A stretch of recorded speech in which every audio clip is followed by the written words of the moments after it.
Greetings and salutations, everyone. I hope everyone is still doing well, and welcome back to tonight's second half. Before we jump into it, a couple links. As you know, I rely on Patreon, PayPal, and my merch to help the channel to continue to grow and go. The links to Patreon and PayPal are in the description below, merch displayed directly under the video. Also, Dogman Frightening Encounters Volume 1 through 3, the audiobook versions. They were written and researched by Tom Lyons, narrated and produced by me, Jeff Nadolny. Those audiobooks are available on Audible, Amazon, and iTunes, the links to which are also in the description as well. And finally, last but definitely not least, if you'd really like to help support this channel to continue to grow and go, simply subscribe, click that like button, and please leave a comment. Why? Well, because all these things matter, and they definitely help. Now, everyone, I have taken far too much of your time. Let's get on with tonight's second half, shall we? Today's first encounter. This has been going on for a couple of years now, but it hasn't gotten to me until now. I work as a paddling coach in Ottawa, Canada. I coach sprint kayak and canoe, dragon boat, stand-up paddleboard, and an assortment of other boats. I work year-round, but when the water opens up, I work out of a camp 10 minutes outside of the city. The club is surrounded by deep woods and several other camps. The plot of land next to where I work is owned by the YMCA and used for a summer camp, but the camp only takes up about a quarter of the area. The rest of the forest is filled with a spider web of deep wood trails that go on for kilometers. I used to train my athletes on these trails, but for a couple of years now, we have not been allowed to use them. Anytime we go on the trails, now a representative of the YMCA usually comes and kicks us off. It all started about 2 years ago. I was upriver, always coaching the dragon boat session. We were paddling alongside the shoreline owned by the YMCA, and just as we started to take a break, I heard the most chilling scream coming from the woods, not too far from shore. It sounded like a woman's, but it sounded very off, as though she was struggling to get air or something. The whole boat stopped moving and stopped to listen. It was quiet for a long time until I asked if anyone else had heard that. The dragon boat holds 22 people, and just as I asked, everyone looked at me and nodded. People were quiet for a while to see if it happened again. The first incident happened late in the summer, so I assumed it was just a camp kid screaming at a bug or something. It happens. When we didn't hear it again, we decided to continue the workout.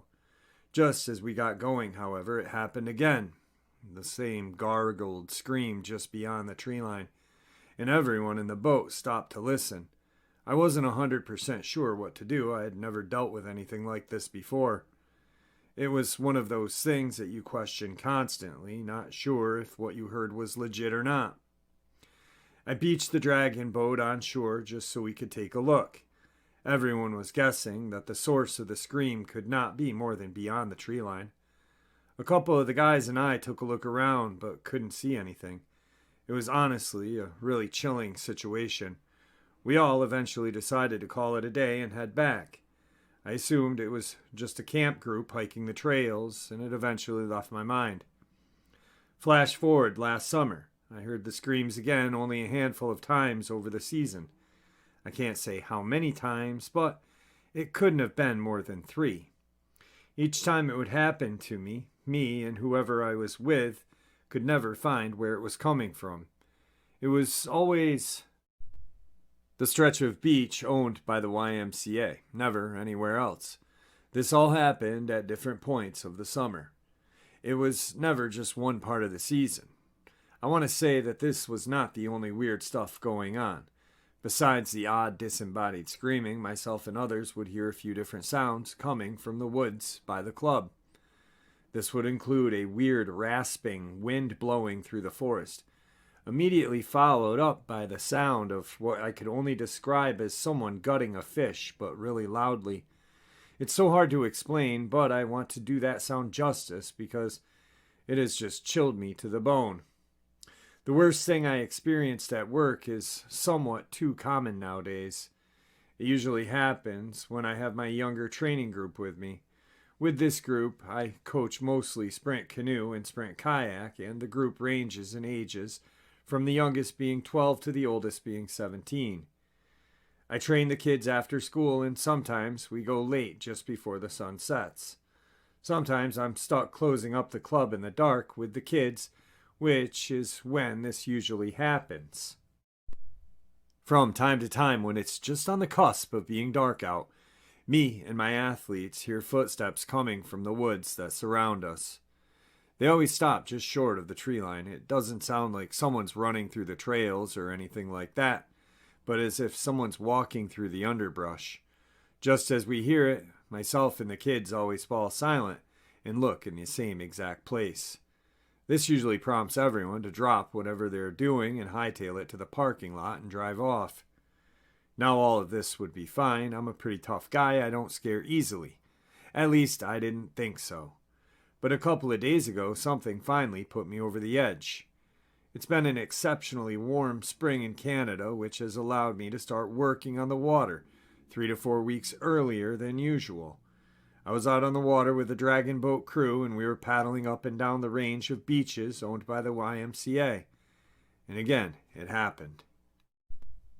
Everyone stopped paddling and just stared at that stretch of beach. The scream sounded different now. Still a female, but really demonic.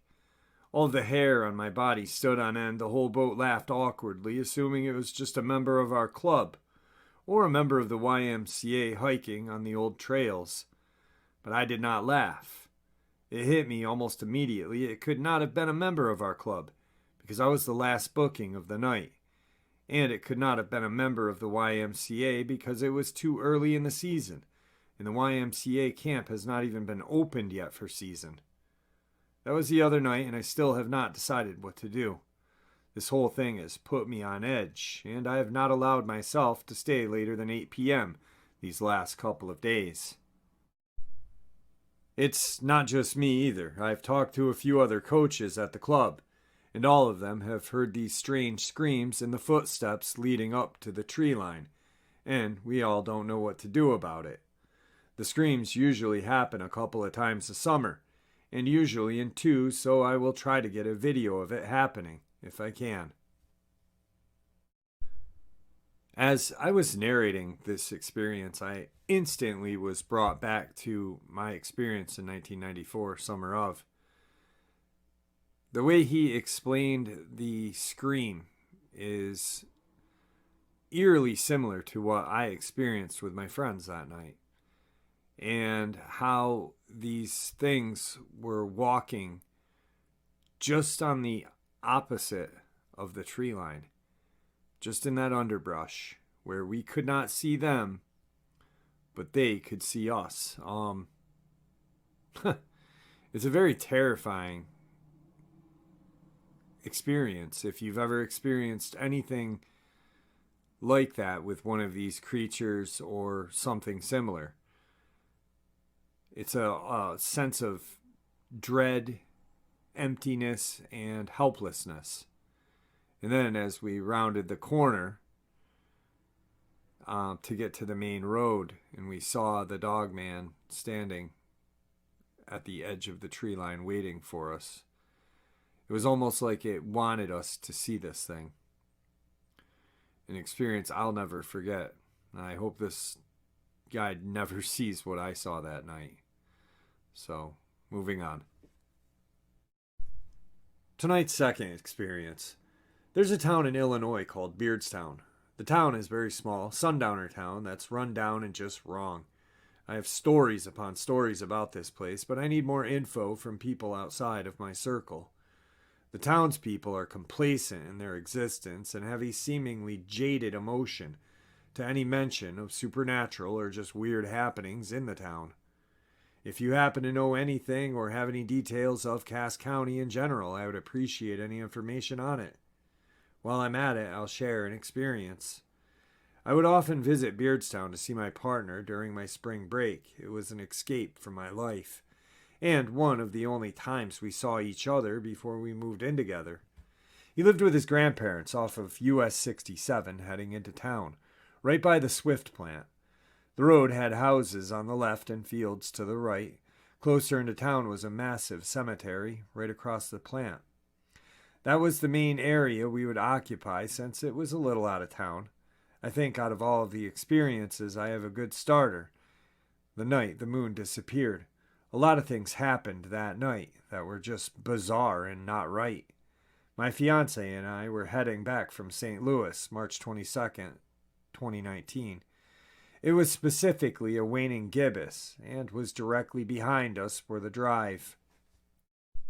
We were driving through Little India when I noticed the moon was gone. No clouds, you could see the stars, but no moon.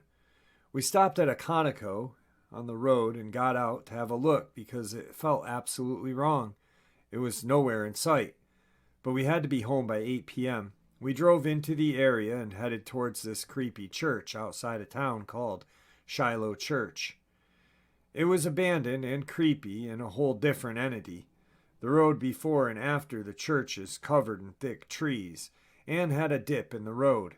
This area would have thick fog and mist and sometimes have misty people-shaped figures just chilling in the road.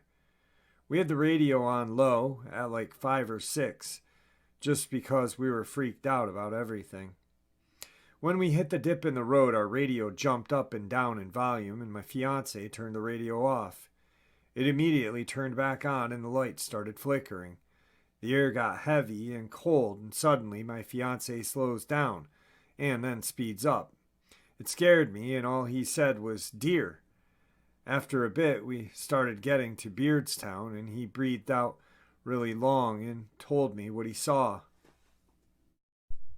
He said he saw this creature running through the trees alongside our car. When he started to slow, it turned and started to rush the car. Luckily, he sped past and we were okay. After we got home, after dinner, the moon was visible, but we were still shaken. And this would be the fiancé's perspective.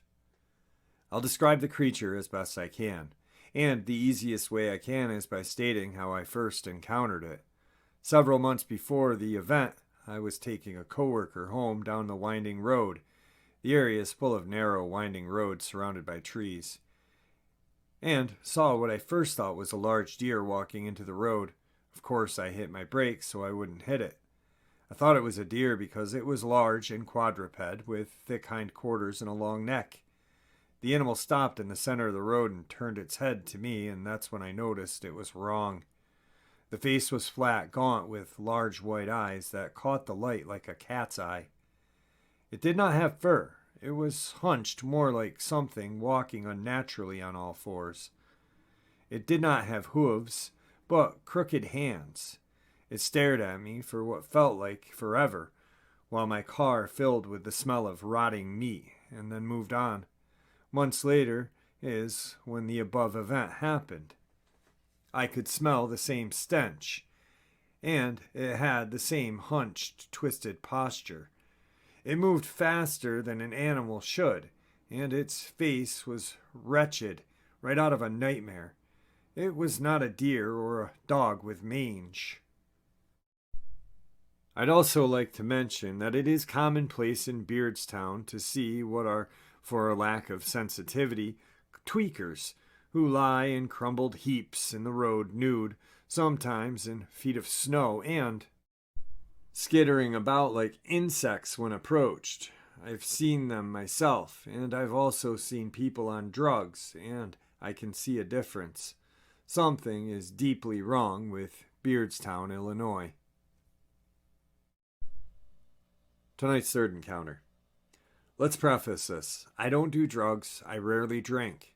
I usually reserve that for Christmas and New Year's. Rarely New Year's, only when I get invited to a party.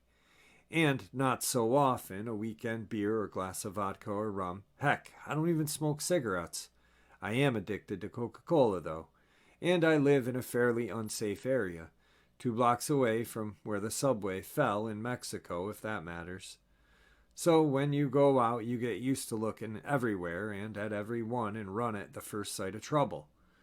So that's out of the way. I had a very strange encounter. I was biking to a corner store to get, Coca-Cola and mineral water, watering down Coke as I have pre-diabetes, so I need to stop, and some flour tortillas. I don't want to chain my bike to a post or a bench because I'm going to 3 different stores, so I look around to see if there is anyone suspicious and get to the hardware store. Then walk with my bike to the grocery store to get the tortillas, and then walk a bit more to the corner store.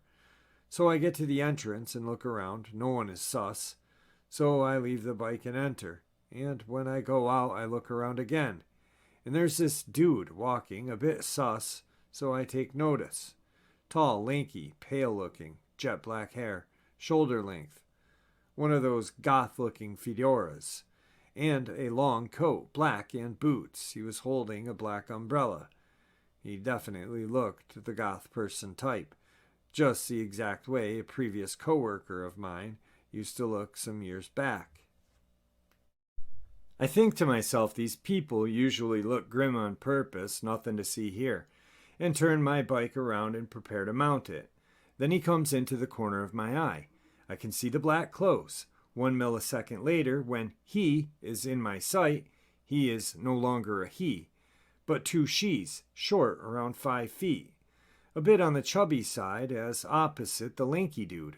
One red-haired, another blonde. One had black pants and black glossy school uniform type shoes, and a colorful red and yellow striped shirt, and a small bag. And the other had blue jeans, white tennis shoes, gray shirt, and a black umbrella. Same one the dude had. I'm dumbfounded. I look at the store, empty. I look at the restaurant beside. They are just starting to open, only employees cleaning. And then there's the bank, closed and chained at this time. So I ask the employees if they, tall man, happen to get into the restaurant. What tall man? The store is too small for him to not be seen, and I actually would have seen him enter. When I turn around to look at the girls, now crossing the corner, red hair is looking at me, and turned her head away fast when I looked at them. Man, I felt like the only time I had smoked pot. I almost fell down and had to stop and regain my composure. We live in a weird world, and there is something here with us that we barely have comprehended. That is for sure. That, my friends, is one creepy encounter. Wow. That is like a glitch in the Matrix, a time shift, who knows? But dang, I definitely glad that's never happened to me. And tonight's final experience. I was around 16 or 17 years old and in my peak of wanting to prove things unproven, right or wrong stage. Typical teenager things. Except for this encounter and strange encounters I'm dealing with now. I'm 21 years old. This experience has 2 parts and are in the same general area but different time frames. The first, I am camping with a childhood friend of mine and our mutual friend. It's approaching late fall, maybe September for reference. It still gets cold in Illinois in fall, especially at night. We had spent the day scouting out the woods behind my friend's house looking for a good spot to set up our tents and camp. We found a clearing that was surrounded by trees with a passage behind the clearing, through trampled brush to a trail leading back to the house, which was about 6 to 7 minutes. We spent most of the daylight joking and doing typical teen things, getting ready to camp. I had a strange feeling, but I ignored it, as I was having fun, and it would come and go. I figured it was me being anxious about trying to even attempt to sleep anywhere but my bed, as that was a challenge itself. But the feeling felt like my body telling me not to be in the clearing. I was a cocky bastard, considering my friend had a 9mm pistol, and all of us had tools and weapons, and the sun gives you that sense of confidence. I wish I would have listened to my brain. We had royally screwed ourselves waiting to put the tent up until we had maybe 3.5 hours of light left. I know I'm going to be judged for taking that long to put up a tent, but it was a massive 5-person tent, so it took time, and it took even more time as it was getting darker and the sun was going down and it was getting cold. We were focused on not getting stuck in the cold and getting the tent set up, but I kept having this primal urge to look over my shoulder and check around in the woods. I can't explain it, but it just felt like something was out there watching us and I couldn't see it. I ignored it because I just wanted to get into the tent and cook some food, watch some videos, tell some stories, and let the night pass. Our mutual friend decided to make jokes about something along the lines of, "What if we get attacked?" and motioning to whatever he had on his hip, probably a K-bar or a hatchet, when we all pretty close to the same time asked things like, "Did you hear that? Something feels wrong." And we started to feel spooked, but the urge to just finish this frustrating task pulled us back in. It felt like it got colder though, and the others felt it as well, and got frustrated. "I'm about to just give up, man. This is pointless. We'll be doing this all night. We might as well just sleep on the bare ground," my friend frustratingly says. We all just mutter in disgruntledly agreement and give up and head back, just leaving all our stuff to grab in the morning. I felt this feeling of eyes watching me, but I could not see them, and the others did not make mention of it. I started to feel awful. I can't explain it. I just wanted to run, but at night this trail can be pretty confusing. It's not a huge forest, but I was not going to freak out and get lost on a cold night. I usually don't get spooked, but this feeling made me feel so uncomfortable. That word does not explain it. Nothing explains it, honestly. I had this intense urge to look around, like if I didn't constantly scan, I would be in grave danger, but I kept my focus on the beams of light from our flashlights. Uneventfully, we made it back to the house. After the failure, we ate some food, played some games, watched some videos until everyone but me fell asleep. We all slept in the same room, which faces the driveway leading to the house. To explain what you see from the window, there is a dirt driveway leading up a slight bend to a connecting road. To the left, there is a small man-made pond, and then the wood line. And to the right, there is a hill sloping down to a right-hand wood line. And for reference, a normal person could not sprint down this hill without great skill at a sprint without falling. There's a garage on the right side of the driveway before the drop of the hill, and a few scattered trees. But this is a fairly open space. I will always kick myself for doing this, but not being able to sleep, I got paranoid thinking about the events beforehand, and being bored as well, I looked into cryptids. We had been talking briefly about them and other things beforehand, but the others kind of chuckled at my paranoia and eventually went to sleep. I'm wide awake late at night. I don't understand what brought me to do this, but I look out the window toward the driveway, and I see a pair of yellow eyes staring at me from the woods. I felt like I was going to get sick and I couldn't move. I was frozen. I wanted to run, but I couldn't. I felt panic like I had never felt before. It made me feel a sensation I have never felt since. The eyes felt like they peered through me, not at me. I just stood there frozen, staring at these eyes. My eyes eventually adjusted, and I could barely make out a pale flesh-like color of a man. But it didn't have the shape of a man. It was standing, but the posture was so wrong, like an animal learned to stand on its back legs. It was like it stopped mid-step, fixed its eyes on me as if it was stalking and caught prey. It was so far away, and the garage light was so dim I really couldn't see much. But I will try to give you the best description I can. The head was somewhat human but elongated, almost as if the head was stretched from the jaw to the top of the head. The torso was disgusting. It looked like this thing had barely eaten. The flesh looked rotten, and almost like it had been stretched beyond what it should because of how skinny and deformed the whole figure was. The arms were way too long for its body, and its legs were thin and gangly, but also deformed. I don't know and still do not know what I saw, but my fight or flight reflex kicks in when I think about this. I was fixated on these yellow, burning bright eyes as they stared at me. No pupils, just yellow orbs staring from this pale, sickly, deformed face. I finally start to be able to move after 45 seconds or so. This thing just bolts at a speed I cannot explain from about just before the top of the hill all the way to the other side of the pond, and what I'm assuming was to the direction of the clearing behind the house. I will never forget this, and all the rest of the night I heard things moving outside of the house, as well as strange noises and even something walking on the porch at one point. Alright guys, I hope you all enjoyed tonight's second half as much as I enjoyed sharing it with you. I'd like to thank you all for all of your support. It truly means the world to me. A couple more days and I'm heading up north to the location where Tom Mesick disappeared.